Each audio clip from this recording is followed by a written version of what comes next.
कक्षा 5 का विद्यार्थीहरूलाई विज्ञान प्रयोगशालामा बारम्बार प्रयोगमा आइरहने विभिन्न उपकरणहरू सामग्रीहरूको बारेमा उहाँहरूलाई चाहिँ सामग्रीहरू केको लागि प्रयोग गरिन्छ, त्यसको आकार प्रकार कस्तो छ भनेर मैले लेखेर ल्याउन लगाएँ। अनि यहाँनिर प्रयोगशालामै ल्याएर केको लागि प्रयोग गरिन्छ भन्ने कुरो मैले सिकाएँ।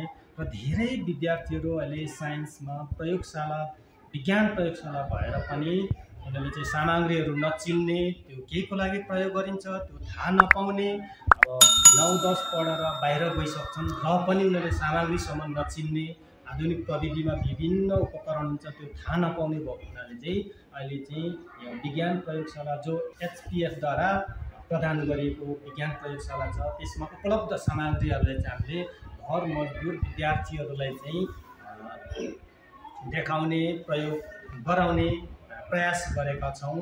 र यसबाट मलाई पूर्ण रूपमा विद्यार्थीहरूलाई चाहिँ हामीले चाहिँ राम्ररी विज्ञानप्रति चाहिँ उनीहरूको इच्छा जागरुक गर्न सकिन्छ भन्ने आशा लागेको छ। म चाहिँ प्रताप लिम्बू अनलाइन विज्ञान शिक्षक श्री महेन्द्र माली। सबैतिर खोज्नुहोस् खोज्नु पर्यो नि त, कहाँ लेखेको छ ल खोज्नुहोस् छ कि छैन कि खोज्नुहोस् भेटाउनु भयो के छ त्यो कन्डेन्सर है।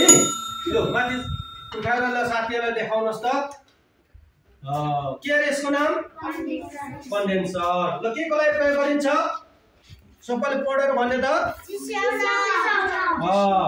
कुनै लागि यहाँनिर यो प्रयोग गरिन्छ। यसको नाम के अरे कन्डेन्सर है। अब यहाँनिर यो कसरी प्रयोग गरिन्छ भने चिसोउने वस्तु चाहिँ यहाँबाट बाफ भएर जान्छ अनि चिसोलाई चाहिँ यहाँबाट हालेर यहाँ निस्कालेपछि के हुन्छ त्यो भौतिक तराजु कहाँ छ के अरे त्यसको नाम भौतिक तराजु। भौतिक तराजु के को लागि प्रयोग गरिन्छ कमानी है भौतिक हैन कमानी तराजु सौ नाप्नुको लागि प्रयोग गरिन्छ। यता ल्याउनु त यहाँनिर पनि कमानी तराजु यहाँनिर थुप्रै छ यहाँ अङ्क छ कति छ भन्नु त 50 अङ्जुर जानुहोस् त ल कहाँ छ ढकहरू त्यो हेर्नुहोस् त खोज्नुहोस् त कहाँ छ ल बोकेर ल्याएर देखाउनुहोस् त साथी त्यो माथि देखाएर के अरे त्यो यसको नाम के अरे ढक। यहाँनिर यसको नाम ढक यहाँनिर यस्तो थुप्रै छ यहाँ कति छ लेखेको देखाउनुहोस् त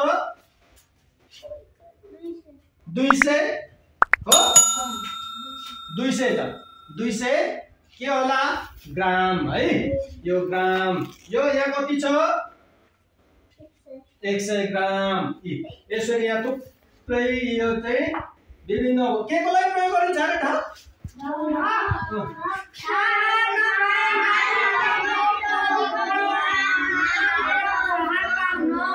नभएका पिण्डहरूको परिमाण थाहा पाउन